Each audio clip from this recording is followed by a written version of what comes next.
Med buche pacho kaendi koro dwaro mondo kata ogolo chik ne bad migao marango tijo bila IPOA mondo miyo orure kod nonro ewi tho mar Albert Ojwang kendo chwalo report margi kuom thuolo mar ndalo 7.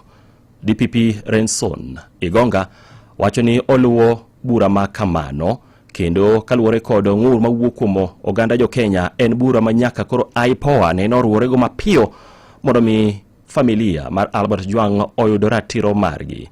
Inyalo paro ni nyocha ne obila kokalo report margi ma ohiu ne okoni Albert Ojwang ne owito ngimane bang' kane ogo wiye e kor ot mar odang'ech mane riko geng'ne bang' kane omake kogole pargi e gweng' ma Kokwalo mano kaunti ma Homa Bay ma bende gikone nochwe okele nyaka bure Nairobi kaendi e tesend obila ma Central.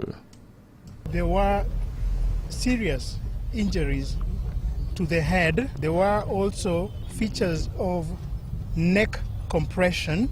There were also multiple soft tissue injuries that were spread all over the body, including the head also, the neck, upper limbs, and the trunk, and the lower limb. These are injuries that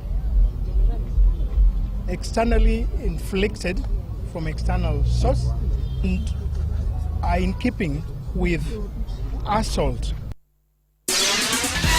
Imedo winjo weche manyien gi Collins Okaka.